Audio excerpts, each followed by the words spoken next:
Okay, so let's go over this quiz real quick. All right. A. Which country's A? Austria-Hungary. Austria-Hungary. Good job, Austria-Hungary. And we know them as being a part of the dual alliance and where Franz Ferdinand's from. Okay, B. Germany. Germany. Good job. Oh, the other power in the dual alliance. And one of the strongest military powers of this time. Good. C.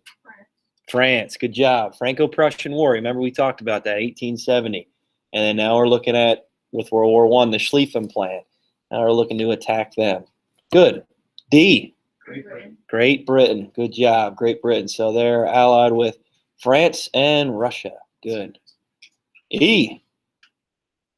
Russia. Good job. So allied power, strong country. When we look at the map, we know what the allied powers, the Central Powers. Who has the advantage already? Obviously, the allied powers. F. Italy. Good job. Good job. So these guys are back and forth. Oh, man, they can't make their mind up. They're bandwagoners, right? They're cheering for whoever is going to win this one. Sorry, Chris. Yeah. Oh, jeez. G. Ottoman Empire. Good. Yeah, another power of the Central Powers. Okay. They were declining. They were called and considered the old man of Europe just because at one point they were a very strong empire, and now they're dwindling down because they haven't industrialized. They didn't modernize. And finally, H. Serbia. Good job. Good job. All right. So the alliances right here, the Triple Alliance. And this is at the start of the war. Okay. So this is a little different than what we see with the Allied powers, Central Powers. Not much, but there's a few differences. So Triple Alliance. Who's involved with the Triple Alliance? Hunter, give me one of them. Germany. Yep, good job. Main one. Germany. What's another one? Chris? Austria-Hungary. Good. Haley? Italy. Good job. So at the start of the war, those are the three powers involved with the Triple Alliance. All right, Triple Entente to combat against the Triple Alliance. Chase, what's one of them? France. France. Good work. Good work. So they were always in combat against Germany. What's another one? Alyssa? Russia. Good work. Good work. So France and Russia decided if this war would ever break out that they would join sides because Germany, Austria-Hungary, they're surrounded by these two powers. And then finally, the last one, Cody. Great Britain. Good job. Strongest naval power of the time. They're an island. Okay, we talked about how unrestricted submarine warfare affected them and how they needed another power to get involved, the United States, which will shift those names, right, those alliance systems a little bit once we continue and progress in the war. All right, any questions on that quiz? We good? All right, so maybe next time we get to World War II, I'll maybe ask about bodies of water, maybe more countries, and maybe the alliance systems when we get to World War II. We'll see. We'll see. Okay, any questions on that? We're good? Moving on. Moving on. So you got your results back. We're good to go with that. So current events, European map quiz, good. Lusitania reading. Lusitania reading. Let's go over that real quick. Number one, when and where did Lusitania leave from? Where was Lusitania going? Where are they going? What do we have here for number one? Chris? They're coming from New York. Yep, New York City. They're going to Liverpool. Liverpool, good job. Year of 1915. 1915, good job. So Lusitania, for some dumb reason, they decided, well, we're going to go out and have a ball out in this cruise ship. Have a great time dancing around on the ship, drinking fancy wines and alcohol, eating a bunch of luxury food, having a great time. Playing shuffleboard on top of the deck during wartime. Great idea, right? No, stupid, especially with these submarines and U-boats. It's like going partying during a pandemic, right? Oh, why would you do it? Why would you do it? Foolish. Yeah. Rushing the football field after a big win. Irresponsible. Just not mature. Not mature at all. Oh, okay. All right. There you go. Come on, man. Huh? That was low blow. What? You know he did. Oh, yeah. No party with them. Actually, I didn't. It just kind of, No, you know. my jokes always land without me thinking of it. And this works. Okay, 2. What was the other name of Lusitania? Why was Lusitania called this? Cody, what do you got for 2? Oh boy, he's gonna see. Go ahead. You might as well tell him. Greyhound of the Seas. Greyhound of the Seas. Why are they called the Greyhound of the Seas? That. It was great. It was great. Chris, you got it? It was a fast liner float. Yeah, good job. It was a fast liner. Speed to dodge the submarine. Yeah, good job. Good job. So they thought, well, this was a fast ship, a fast liner, and just in case there was submarines out in the water, they could just zoom right by them before they could target them. You wrestle real fast. You? Yeah. Yeah, okay. Now you're getting a blast double through the wall later. Oh, All right, there you go. 3, describe how Lusitania sunk. What didn't the Lusitania do? You got this one, Cody. Go ahead. Shot in the side with a missile. Okay. water missile. A missile, Torpedo. heat-seeking missile. Yeah, okay, torpedo took it down from an U-boat, right? Supposedly. Ooh, supposedly. Now, there's documentation behind it that German U-boat sunk it, but you never know, right? Maybe Great Britain just came up with this idea to get the United States involved. Who knows? Unsolved mysteries, right? I'm just kidding. Yeah, torpedo sunk it, right? And why was I don't want to give it away. What was the Lusitania doing that it was an easy target? What was it? Why was it an easy target? Alyssa? Moving slow and straight past. It was fun. Yeah, good job. It was really foggy, right? It was really foggy towards, closer towards the Irish coast and where Great Britain's located. So they're going a little slower. Okay, and this was obviously a lot easier for Germany to sink it and target it. Good job. 4, what was the name of the submarine that sunk the Lusitania? What was the name of the submarine's captain? Colin, go ahead. The U-20 and Captain Schweiger. Schweiger. Yeah, the U-20, Captain Schweiger. Good job. And with these submarines, they couldn't hold underwater at a long time because in World War I, they didn't have the technology just yet. And if they wanted to try to target some of these ships, obviously torpedoes, but if they want to try to sink a ship, they'd have to come out of the water and shoot at it once they're out of the water, which is interesting, right? Later in World War II, they can stay underwater for longer periods of time, and they have different types of weaponry to really target these ships from underwater. And with dreadnoughts and battleships, they have different tech to try to target these submarines underwater, okay, which we'll get to when we get to World War II. All right, 5. All right, so I said submarine, my bad. So how long did it take for the Lusitania to sink? I made it 3 years ago. Give me a break. I was in college yet. All right. So how many people died from the event? How many Americans died from the event? Go ahead, Chris. Oh wow. I meant to say 20 minutes, but never mind. Yeah, around 20 minutes, right? 20 18 minutes. before it sank, and 1,198 people died total, and 138. Yeah, good job. So I know the reading said 138. With every information you see, it's going to be 128.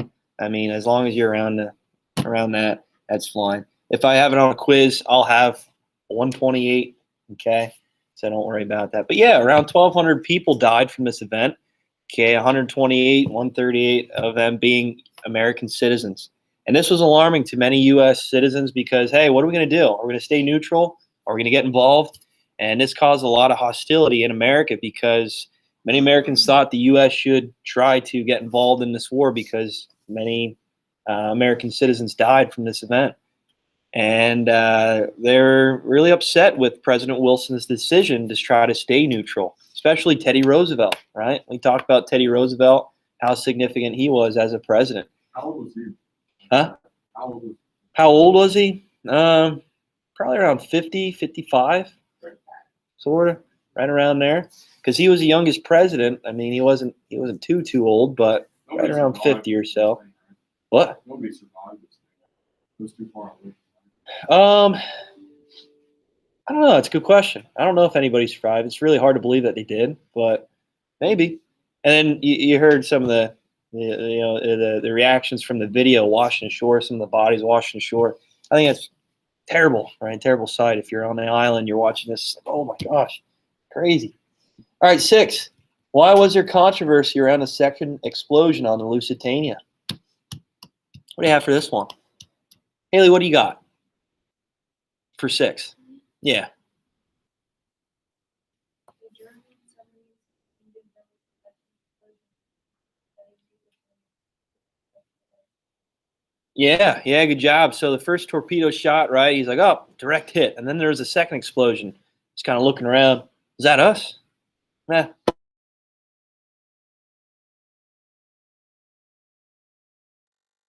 That's Maine, how that blew up. Who knows? Maybe the torpedo struck an ammunition shell, or who knows? And it's funny because Lusitania is a passenger ship, right? It was a civilian ship.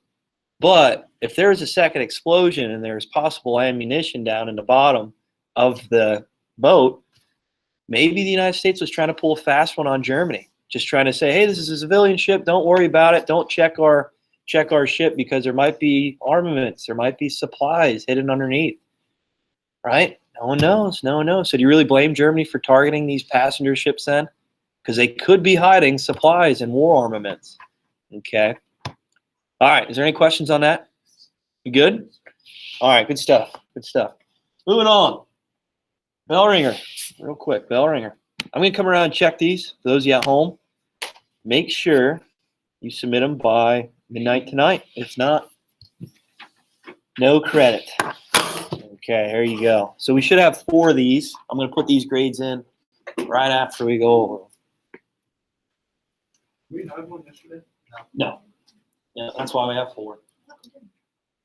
No, yesterday we did. We went right into unrestricted submarine warfare. So describe what unrestricted submarine warfare is. Determine how the sinking of Lusitania was a step closer for the United States to get involved in World War I. Stepping stones, right? The U.S. didn't get involved right away in 1914. Things need to happen to push the U.S. out of neutrality, right?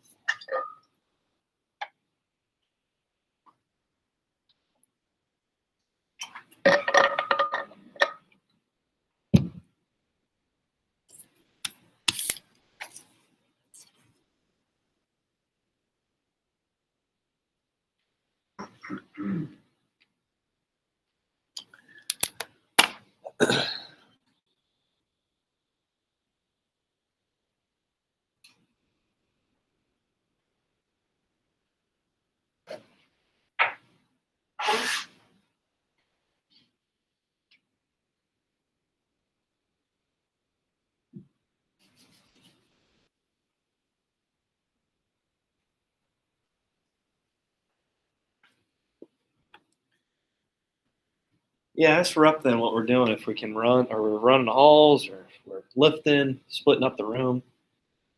So I'm wondering too. He said that he asked the AD because Yeah. he said we all wear masks now, so what's the difference between the classroom and the rest of the room? Yeah. You have a point there. We're really in the halls for an hour and a half. No.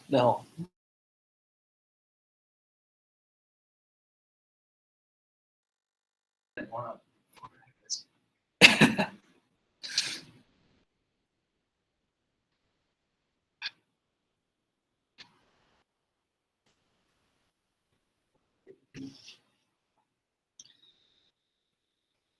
The junior high practice with us or what? Yeah, I think so. I think if it was just varsity, it would be okay, but with junior high, I Well, there's not like 4 junior high kids. think there is like 4 or 5. I thought there was 8. Is your brother in junior high yet? Yeah. Nice. So, I heard he's better than you. Right. Yeah.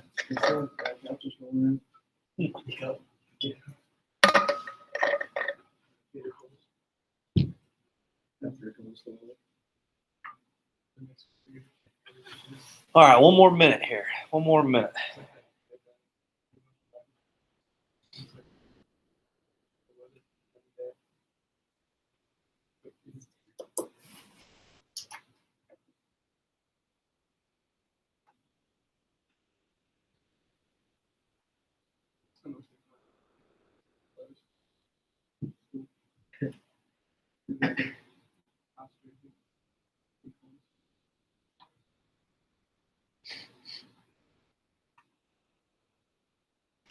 All righty then. Describe what unrestricted submarine warfare is. What is it? Why did it happen? Who did it? Someone, please, for the love of God. Chris, go ahead. Like, Schweiger, Schweigert. Okay. All right. So what country? Germany. Germany. Yeah, good job. So Germany decided, well, anything going across the Atlantic Ocean is going down, right? Anything's going down. So this was their way to try to combat against the supplies, the armaments. Okay, the United States trading with both sides of the war. They're going to accept their ships, right? Their armaments, supplies from the United States. But anything going to the Allied powers, forget about it. It's going down in the water. It's getting sunk. It's getting destroyed. Okay. And with Great Britain, what are they? What is Great Britain? An island. Good job. And what are they limited to? What are they limited to? Resources, raw materials. Good job. So they need resources, raw materials from their imperialistic areas, their colonies, their territories, you name it, all across the world. So specifically right in Africa, we talked about that, India, Australia, parts in Asia, Canada, okay? And the best way to try to destroy or kill your enemy is cut off their supplies, right? That's the best way to try to stop your enemy. And Germany thought, well, we have these U-boats, these submarines, they can't detect them underwater. They don't have the radar yet, right? The technology for radar to find out where these submarines are located underwater. Okay, they don't have the technology to try to destroy these submarines underwater. So these submarines, these U-boats, were really a problem for the Allied powers, specifically Great Britain. What are they going to do? How are they going to try to stop Germany from destroying the supplies before they get there? All right, Great Britain. All right. Okay, so determine how the single Lusitania was a step closer for the U.S. to get involved. Why was it? Ethan, what do you have?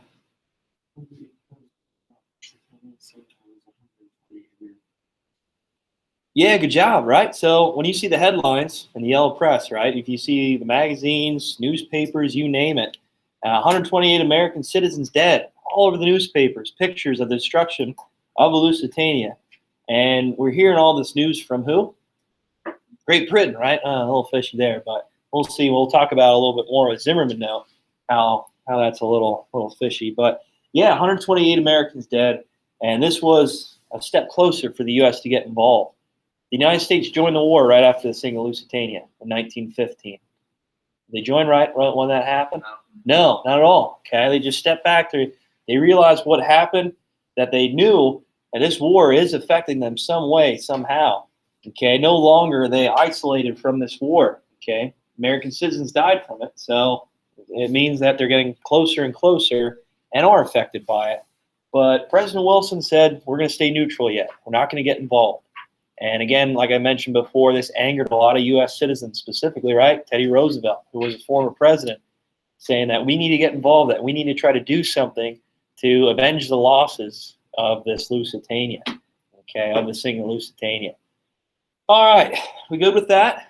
You see how it's a step closer for the U.S. to get involved. All right, good.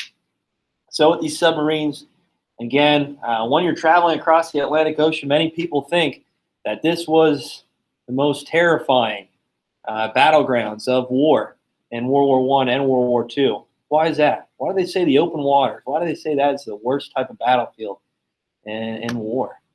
What do you think, Cody? There's nowhere to go, right? There's nowhere to hide. Once your ship is destroyed and it's going down, well, hopefully you're a good swimmer, I guess, right? But in the Atlantic Ocean, right up here, especially when you get closer to the caps, right, it's very cold. You hit the water, you're probably going to die of hypothermia within a matter of minutes. And you can't tread water for that long. And there's no one coming to help you or coming to save you. If they do, they're risking their own lives because these U-boats and submarines might destroy their ships too. Who knows, right? Who knows? Anybody check out the movie Greyhound then? I know it's closer to World War II when we get to World War II, but that's a good movie depicting of what it was like for these people going across the Atlantic Ocean during wartime with these submarines all over the place. All right. There were cases, too, where these U-boats were actually right off the coast of the United States, right outside New York City, okay, New York Harbor. and down the coast of the East Coast. And that's alarming, right? A German U-boats right off the coast of America. Just shows that they're closer and closer to getting involved, and maybe this battle might happen, this war might happen on American soil. Okay, moving on here. Where are we at? I'll check those. I'll check those bell ringers when we're done here at the presentation. But turn your books real quick, 581 to 583. Nah, you know what? Never mind. I'll just talk about the event. You just save the reading. You guys can check it out on your own. I put it on Google Classroom. Just look over that then. Let me go over the presentation. I'll show you the video. And as the video is playing, I'll check your bell ringers. So we don't need the notes right now. Yep, we're just going to do notes. Just one slide. That's it. One slide.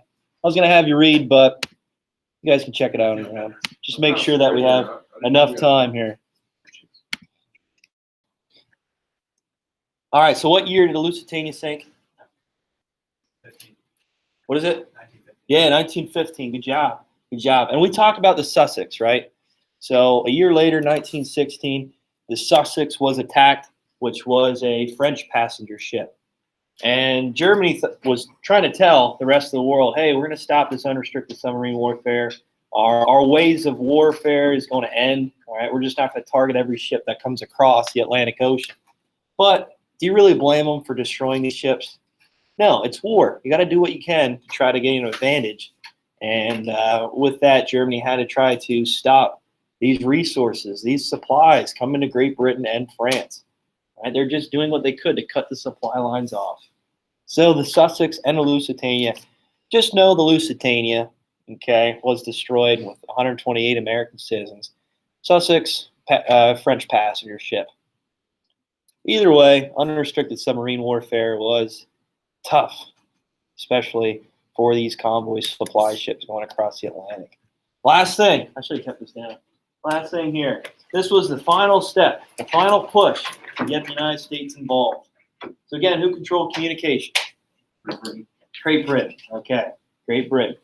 So there's a code sent from Germany to Mexico. And you remember, where did communication get processed in? In London, right? Great Britain, the capital, right?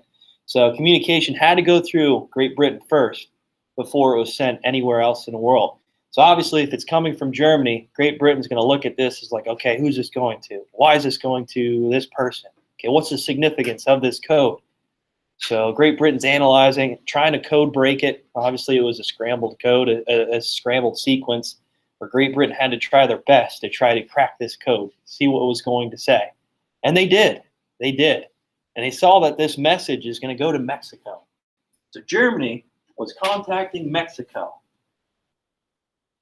I don't know. Sounds a little fishy to me, doesn't it? So before World War I, the United States actually had a conflict with Mexico. There's a Mexican Revolution. Okay, there's constantly issues there. And the U.S. was trying to establish industry, okay, industrialization in Mexico. They want to try to set up a trading partner. Okay, they want to try to set up an established country here in Mexico for, again, trading partner in the Western Hemisphere. The U.S.'s goal was to try to industrialize the Western Hemisphere and become a capitalist economy, right, for this whole Western Hemisphere. And Mexico, it didn't work out well. And President Wilson had a lot of issues with trying to establish leadership there. Okay, it came to a point where nothing was really working for him. So Germany, trying to build on that relationship, the tensions between Mexico and the United States, and Germany knew that that Great Britain was trying to get the U.S. involved on their side, right? They knew that. So they thought, well, to try to keep the United States at bay, keep them across the Atlantic Ocean, keep them from coming in and fighting this war in Europe, the best way to do it is have Mexico invade the United States, right? So if the United States is preoccupied here in the Western Hemisphere, there's a small chance, a limited chance that the U.S. would ever come and send troops all the way across the Atlantic to fight in Europe. Does that make sense, guys? So that's Germany's goal. They thought, well, if Mexico attacks the United States, then there's a small chance that the U.S. would ever send troops to fight in Europe. And this was to try to prevent the U.S. from getting involved in this war in Europe. Because Germany knew if the U.S. gets involved, it's going to be a matter of time until they're taken over, that they have to surrender. So this was a way to try to keep the U.S. at bay across the Atlantic, keep them away from this fighting in Europe. And really the goal was, okay, the objective, I guess you could say the plan of what would happen, let's say if Germany prevailed, if Mexico prevailed, if this would have happened, if this would have worked out. Mexico would have claimed the land of Texas, right? The state of Texas, New Mexico, Arizona, and California. So that land that they lost in the Mexican-American War, all that land would be granted back to Mexico. So that looks good for them, right? And then on the rest of the land would be given to Germany, okay? That was their plan, that was their goal, to try to convince them in attacking the United States. And another goal for Germany was to try to keep the U.S. out of the war in Europe, right? We already know that. Okay, so again, there's a lot of controversy around this code. So Great Britain's been begging the U.S. to join since the beginning of the war. And there's a lot of controversy too to whether or not the Lusitania was actually attacked by a German U-boat. So maybe this letter was made up, right? Who knows? Who knows? But overall, did it work? Did it get the United States involved? Yeah, it did. And this happened in 1917. The United States joins the war in 1917. So this was the final straw to get the U.S. involved. The Zimmerman note. A decoded telegram that Germany sent to Mexico. All right, is there any questions on that? You guys good? You see the controversy behind it, though. Maybe Great Britain's just making things up. Who knows? But anyway, it worked. And let's face it, if it wasn't for this Zimmerman note, would we be where we are today as a country? Probably not, right? Probably not. So maybe we can thank this code a little bit of the industrial world superpower that we became after World War I. Chris, what's up? Germany didn't want to fight us. Like, why do they want to send troops over to Mexico to fight the West if they knew they couldn't use? They thought, like, wouldn't it be the same thing if they fought us in Europe? Yes, but they needed time, right? They needed time to defeat France and Great Britain, and they needed time to defeat Russia. Okay, so if Mexico's attacking the United States, keeps them at bay, keeps them across the Atlantic for a short time, Germany would have time to defeat these allied powers in Europe, and then they could send troops over to Mexico and the United States. Okay, does that make sense? All right, any questions? Guys, good. All right, short video, sum up the class, no homework, how cool is that? I'll come around and check those bell ringers. Those of you at home, please turn in those bell ringers for the assignment today. 4 points. I'll give you credit for that.